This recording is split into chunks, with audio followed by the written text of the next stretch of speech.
Baik, pada kesempatan kali ini saya akan menjelaskan mengenai sosiologi komunikasi, prinsip sosiologi komunikasi.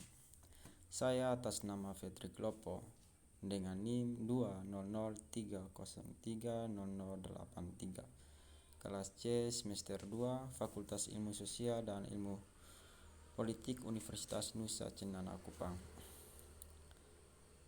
Kita masuk pada inti pembahasannya, yaitu sosiologi komunikasi. Sosiologi komunikasi adalah ilmu yang memberi pemahaman tentang kajian sosiologis dari kegiatan komunikasi, khususnya komunikasi massa. Kajian dari sosiologi komunikasi meliputi hubungan media massa dengan institusi sosial lain yang ada dalam masyarakat. Hubungan di dalam institusi media termasuk proses produksi, isi media, dan hubungan media massa yang lain. Sosiologi komunikasi menurut Soejono Soekanto yaitu merupakan suatu kekhususan sosiologi dalam mempelajari interaksi sosial, yaitu suatu hubungan atau komunikasi yang menimbulkan proses saling mempengaruhi antara para individu dengan kelompok maupun antara kelompok.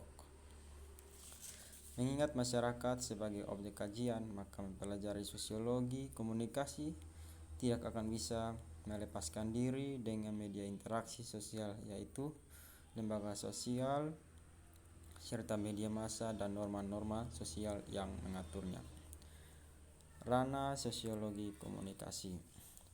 Ranah sosiologi komunikasi berbeda dengan studi-studi komunikasi dan sosiologi secara keseluruhan. Dengan kata lain, objek sosiologi komunikasi tidak sama dengan sosiologi secara umum dan tidak mengambil objek komunikasi secara utuh. Akan tetapi, sosiologi komunikasi menjembatani studi sosiologi dan studi komunikasi. Jembatan itu dibangun berdasarkan kajian sosiologi tentang interaksi sosial yang dalam sosiologi juga dikenal dengan subkajian masalah-masalah komunikasi. Kemudian menariknya ke dalam studi komunikasi yang berkaitan erat dengan sosiologi, yaitu studi-studi media, dampak media maupun perkembangan teknologi komunikasi. Dalam perkembangan selanjutnya studi-studi sosiologi dan studi-studi komunikasi, maka kajian sosiologi komunikasi ini berkembang menjadi satu kajian yang tidak bisa lagi dibedakan secara sosiologis dengan komunikasi. Dalam arti ketika membahas kasus-kasus sosiologi komunikasi, maka akan ditentukan sebuah kenyataan bahwa yang menjadi perhatian komunikasi juga menjadi hal ini. Hal ini terjadi karena ranah sosiologi komunikasi dalam kajian sosiologi dan kajian komunikasi seperti individu, kelompok, masyarakat, dunia, dan interaksinya. Ranah sosiologi komunikasi berada pada wilayah individu, kelompok, masyarakat, dan sistem dunia. Ranah ini bersentuhan dengan wilayah lain seperti teknologi, telematika, komunikasi, proses interaksi sosial, serta budaya kosmopolitan. Objek sosiologi komunikasi. Objek sosiologi komunikasi adalah manusia yang menekankan pada aspek aktivitas manusia sebagai makhluk sosial yang melakukan aktivitas sosiologis, yaitu proses sosial dan komunikasi, yang merupakan aspek dominan dalam kehidupan manusia bersama orang lain. Aspek lainnya adalah telematika dan realitasnya. Aspek ini menyangkut persoalan teknologi media, teknologi komunikasi, dan berbagai persoalan konvergensi yang ditimbulkannya, termasuk realitas maya yang dihasilkan oleh telematika sebagai sebuah ruang publik baru yang tanpa batas dan memiliki masa depan yang cerah bagi ruang kehidupan. Sebaliknya, perkembangan telematika dan aspek-aspek serta pengaruhnya terhadap perkembangan media massa memberikan efek yang luar biasa kepada masyarakat. Setiap bidang ilmu dalam rumpun ilmu-ilmu sosial memiliki kajian Objek kajian formal yang sama yaitu manusia. Manusia adalah objek yang tidak pernah habis dibahas dari berbagai aspek dan sudut pandang dalam konteks mikro, makro, fisik, metafisik, bahkan dalam konteks spiritualnya.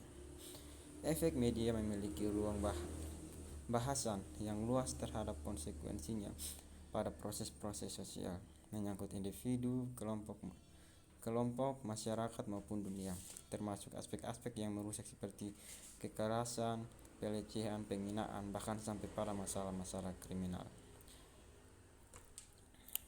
Pengaruh efek media juga ikut membentuk lifestyle dan kelahiran norma sosial baru di masyarakat, terutama pada masyarakat kosmopolitan, sekuler, cerdas, profesional, materialis, hedonis, serta mod. Perkembangan telematika tidak saja memasuki ranah sosial, namun juga memasuki ranah hukum dan bisnis. Hal ini disebabkan oleh konsekuensi dominasi telematika dalam kehidupan masyarakat pada umumnya.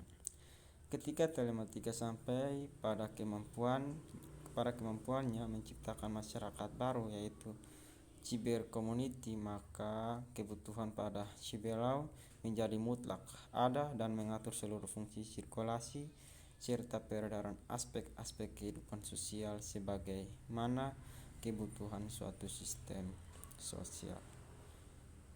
Ruang lingkup sosiologi komunikasi. Sekelompok manusia yang telah hidup dan bekerja sama cukup lama sehingga mereka dapat mengatur diri mereka dan menganggap diri mereka sebagai suatu kesatuan sosial dengan batas-batas yang dirumuskan dengan jelas. Communication social interaction melalui pesan. Teknologi telematika terkait dengan teknologi komunikasi media dan informatika. Sosiologi hubungan dan pengaruh timbal balik antara macam-macam gejala sosial, ekonomi, politik, dan hukum. Kita masuk pada lahirnya sosiologi komunikasi. Yang pertama itu asal mula sosiologi berasal dari ajaran Karl Marx dari Jerman.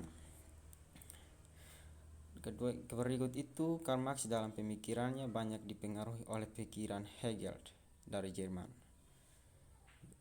Claude Henry Saint-Simon, Auguste Comte, dan Émile Durkheim adalah sosiolog aliran Prancis. Kita masuk pada penjelasan jenis-jenis komunikasi. Yang pertama, antar pribadi. Di dalam jenis ini komunikasi antara dua orang, tujuannya untuk mengenal, hubungan, dan mempengaruhi, bermain, dan membantu. Yang berikut itu kelompok kecil, yang mana komunikasi dalam kelompok kecil orang tujuannya untuk berbagi informasi, mengembangkan gagasan, memecahkan masalah, dan saling membantu. Yang berikut itu organisasi, yang mana komunikasi dalam suatu organisasi formal tujuannya untuk meningkatkan produktivitas, membangkitkan semangat kerja, memberi informasi, dan meyakinkan. Studi sosiologi komunikasi interdisipliner dan terbuka. Setiap bidang ilmu dalam rumpun ilmu sosial memiliki objek kajian formal yang sama yaitu manusia. Objek sosiologi komunikasi. Dalam objek sosiologi komunikasi ini dibagi menjadi dua, yaitu material yang mana itu manusia, dan formal itu yang mana proses sosial dan komunikasi atau interaksi sosial. Telematika dan realitasnya, efek media dan norma sosial baru, perubahan sosial dan komunikasi, masalah sosial dan media massa, aspek hukum dan bisnis media. Demikianlah penjelasan saya mengenai sosiologi komunikasi, prinsip sosiologi komunikasi. Kiranya apa yang saya jelaskan boleh berguna dan boleh bermanfaat bagi saudara sekalian yang telah meluangkan waktu untuk membaca serta memaknai arti dan maksud dari penjelasan saya mengenai makalah ini. Terima kasih.